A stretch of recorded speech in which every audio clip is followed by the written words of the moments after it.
নাইক্ষ্যংছড়ি সীমান্তে মাইন বিস্ফোরণে হতাহত ঠেকানোর উদ্যোগ। ঝুঁকিপূর্ণ স্থানে লাল পতাকা দেয়া হবে কাঁটা তারের বেড়াও। সচেতন করতে বিজিবির মাইকিং।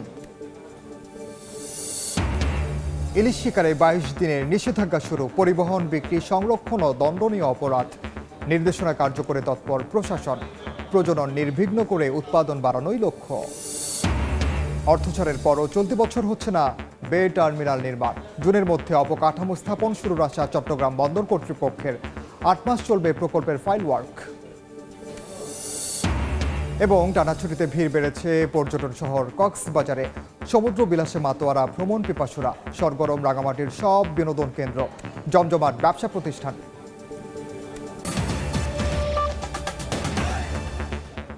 বাংলার সময়ের সঙ্গে আছি আমি ওমরিনা।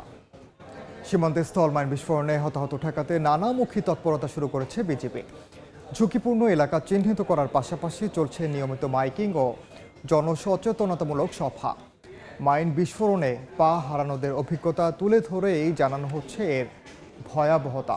পাশাপাশি আহতদের পাশেও দাঁড়াচ্ছে সীমান্তরক্ষী বাহিনী বিজিবি। মোহাম্মদ ফরাজের ক্যামেরায় বিস্তারিত জানাচ্ছেন সুজাউদ্দিন রুবেল। বান্দরবনের নাইক্ষ্যংছড়ি সদর থেকে 13 কিলোমিটার দূরে আশারতলী সীমান্ত। দুর্গম পাহাড়ি সড়ক পেরিয়ে পৌঁছাতে হয় বিজিবির আশারতলী ভিউপিতে। সেখানে বিজিবির কর্মসূচিতে জড়ো হন শতাধিক মানুষ। উপস্থিত ছিলেন সীমান্তে স্থলমাইন বিস্ফোরণে পা হারানো অন্তত 16 জন। নাইক্ষ্যংছড়ি সীমান্তের দক্ষিণ মৌলভীকাটা এলাকার যুবক ওমর ফারুক। বয়স এখনো 25 পেরোয়নি তার, কিন্তু গেল জুন মাসে সীমান্তে স্থলমাইন বিস্ফোরণে পা হারিয়ে এখন তাকে হাঁটা চলার জন্য নির্ভর হতে হয়েছে ক্রেচের উপর। আমি মাইনে বিস্ফোরণ আহত, জীবনে সবচেয়ে বোকামি করছি ওটা। শুধু ওমর ফারুক নন, স্থলমাইন বিস্ফোরণে পা হারানো প্রত্যেকের গল্প প্রায় একই। ওটারে গিয়েছিলাম লোভের বশবর্ত হয়ে, কিন্তু যাওয়ার পর অ্যাক্সিডেন্টটা হওয়ার পর এখন আমি তো শেষ, আর আমার বউ বাচ্চারও নাকি এখন অবস্থা এইরকম। এমন পরিস্থিতিতে স্থলমাইন দুর্ঘটনা এড়াতে নানামুখী তৎপরতা শুরু করেছে বিজিবি। সীমান্তের ঝুঁকিপূর্ণ স্থান চিহ্নিত করার পাশাপাশি প্রতিদিন মাইনের ভয়াবহতা নিয়ে করা হচ্ছে মাইকিং। তবে উপজেলা প্রশাসন ও বিজিবি বলছে নানামুখী তৎপরতার কারণে লোকজন সচেতন হচ্ছে। হয়তো আমাদের এই মেসেজটা তাদের কাছে গ্রহণযোগ্য হয়েছে, তাই গত 1 মাসে আমরা দেখেছি যে মাইন বিস্ফোরণের ঘটনাটা কমেছে। সর্বস্তরের জনগণকে সম্পৃক্ত করে যাতে অবৈধভাবে সীমান্ত অতিক্রম না করে। নাইক্ষ্যংছড়ি সীমান্তে 30টি ঝুঁকিপূর্ণ পয়েন্ট শনাক্ত করে লাল পতাকা টাঙানোর পাশাপাশি কাঁটাতারের বেড়া দিয়ে পথ রোধ করার উদ্যোগ নিয়েছে বিজিবি।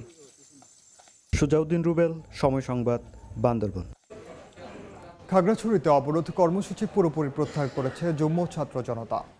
এতে ধীরে ধীরে স্বাভাবিক জীবনযাত্রায় ফিরতে শুরু করেছেন স্থানীয়রা। তবে এখনও বহাল রয়েছে 144 ধারা। সহিংসতায় ক্ষতিগ্রস্ত 28টি পরিবার ও ব্যবসায়ীর মাঝে ত্রাণ ও আর্থিক সহায়তা দিয়েছে পার্বত্য জেলা পরিষদ। ধীরে ধীরে চিরচেনা রূপে ফিরছে খাগড়াছড়ি, সেই সঙ্গে স্বস্তি ফিরছে জনমনে।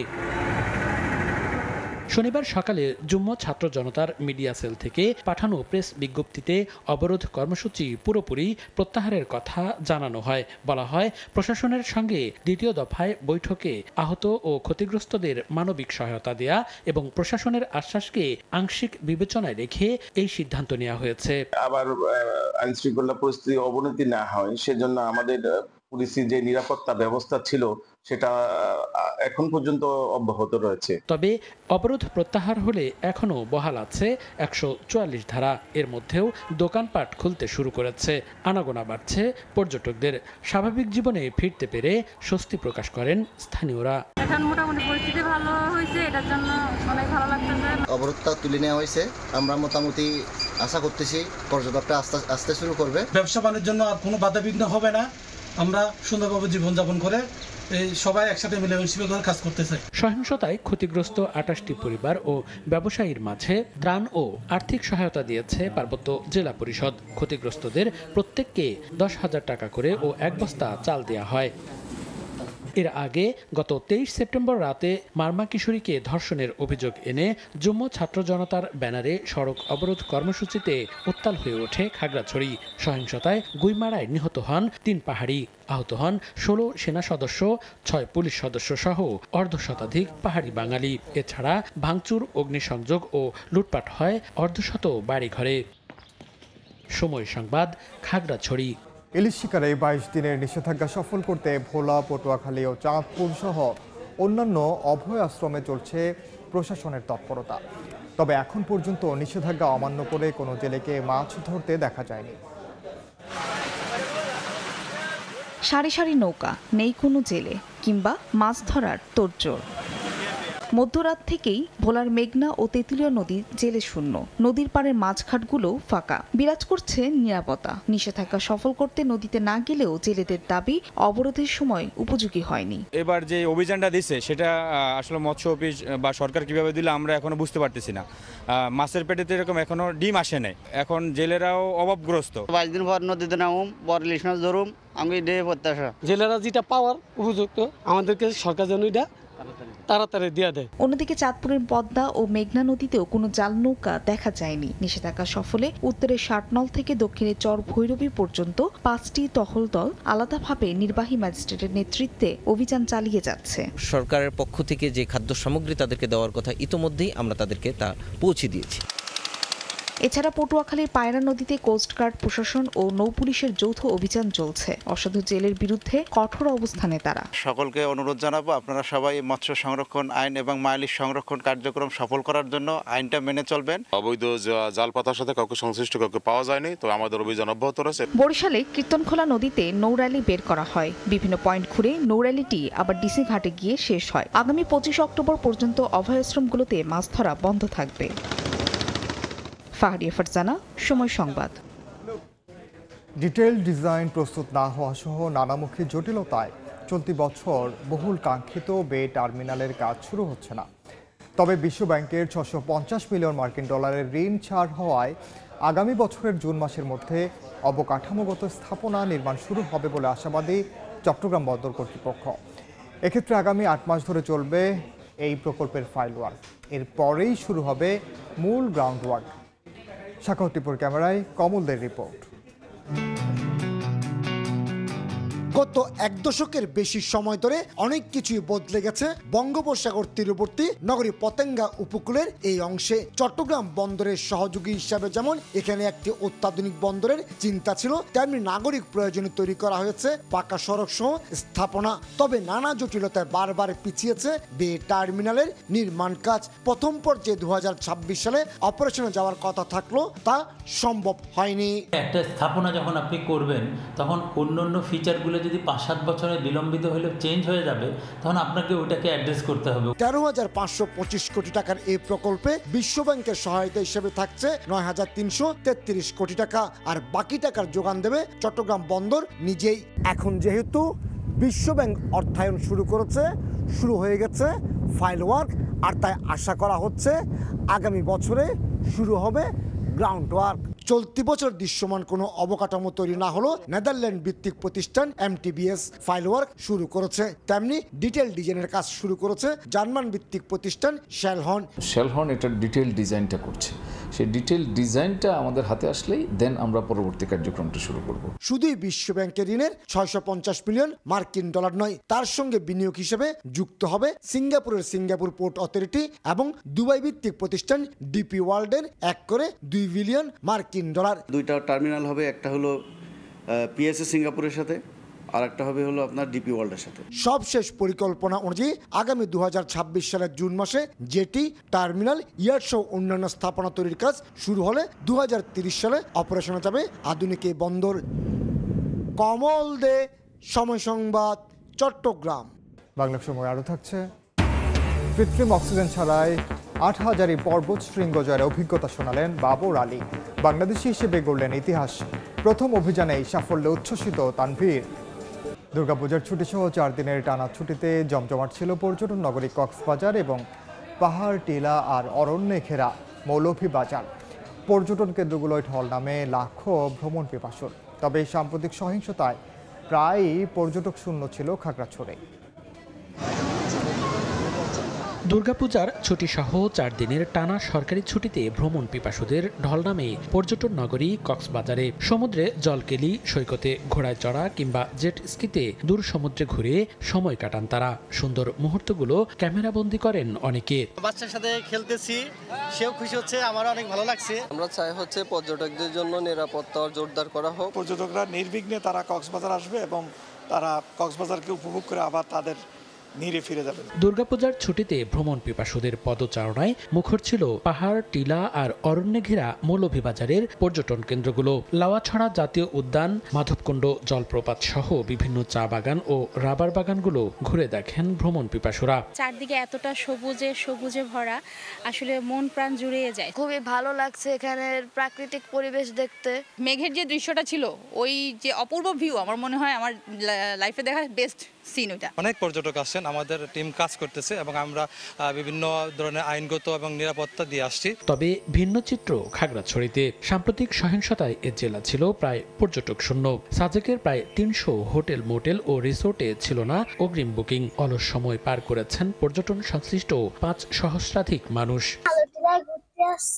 কিন্তু এখানে কোনো মানুষ নেই, তাও আমার খুব ভালো লাগে। যেভাবে পর্যটক থাকার কথা আমার মনে হচ্ছে যে সেইভাবে নাই, তারপরেও ঘুরতে আসছি, পরিস্থিতি ভালোই মনে হচ্ছে। দেশের পর্যটন খাতকে এগিয়ে নিতে সংশ্লিষ্ট সকলকে আরও উদ্যোগী হওয়ার আহ্বান জানিয়েছেন এ খাতের ব্যবসায়ীরা।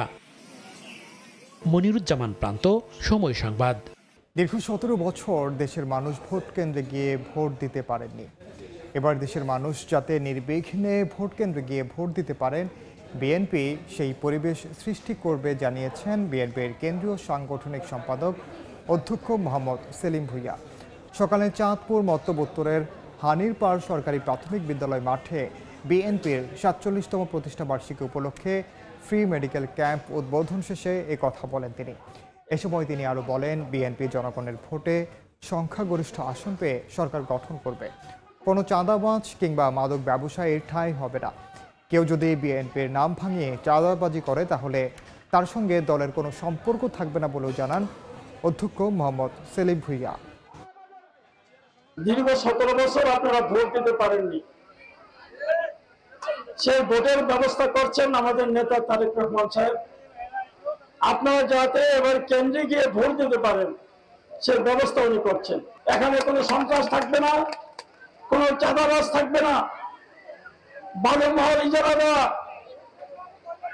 ট্রাক স্ট্যান্ড থেকে চাঁদাবাজি করা, অটো গাড়ি যারা গরিব মানুষ অটো চালায় তাদের কাছ থেকে চাঁদা নেওয়া, এই সমস্ত মতলবে থাকবে না।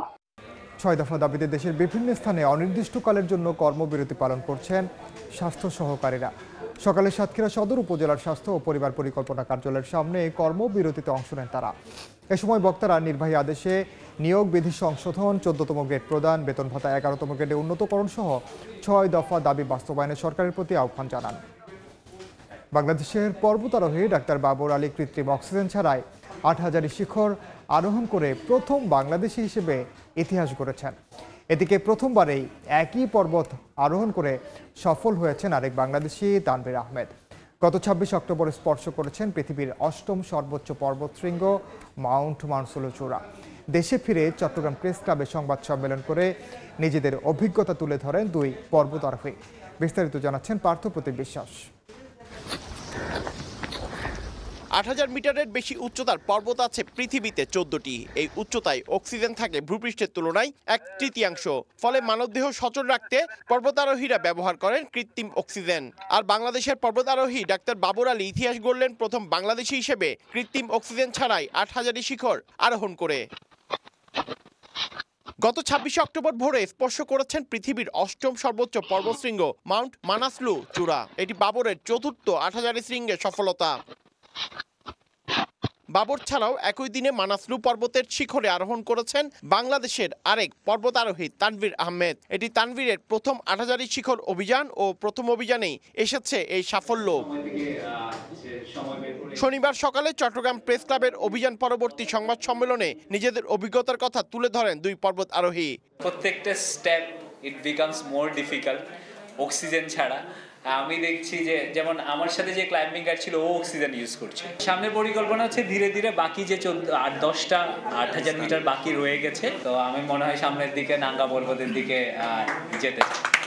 আমার জীবনের প্রথম 8,000 মিটার এবং এটা অনেক বড় সিদ্ধান্ত ছিল যে 8,000 মিটারে যাব। সেই চিন্তা থেকেই মানাসলু এবং টাইম ফ্রেম বা সব কিছু মিলিয়ে ওইটা বাবরেরও প্ল্যান ছিল ওই সময়, সো একসাথেই অভিযানটা সম্পন্ন হয়েছে।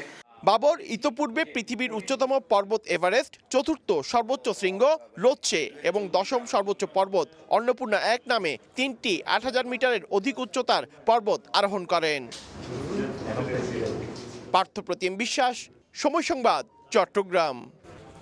শারদীয় দুর্গাপূজা উপলক্ষে টানা 6 দিন ছুটি শেষে দেশের স্থলবন্দরগুলোতে আবারও আমদানি রপ্তানি কার্যক্রম শুরু হয়েছে।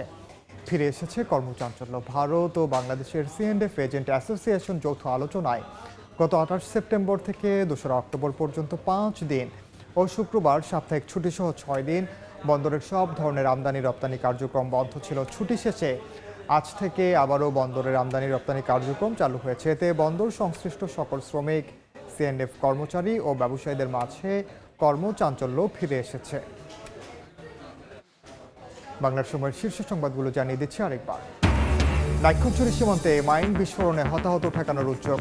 ঝুঁকিপূর্ণ স্থানে লাল পতাকা দেয়া হবে কাঁটা তারের বেড়াও, সচেতন করতে বিজিবির মাইকিং। এবং ইলিশ শিকারে 22 দিনের নিষেধাজ্ঞা শুরু। পরিবহন, বিক্রি, সংরক্ষণ ও দণ্ডনীয় অপরাধ। নির্দেশনা কার্যকরে তৎপর প্রশাসন। প্রযোজন নির্বিঘ্ন করে উৎপাদন বাড়ানোই লক্ষ্য। এই ছিল বাংলার সময়। এরপর সন্ধ্যার সময়ের সঙ্গে থাকবেন সহকর্মী রোজা চৌধুরী। ধন্যবাদ ইনান। সন্ধ্যার সময় নিয়ে ফিরছি কিছুক্ষণ পর, সঙ্গে থাকুন সময়ের।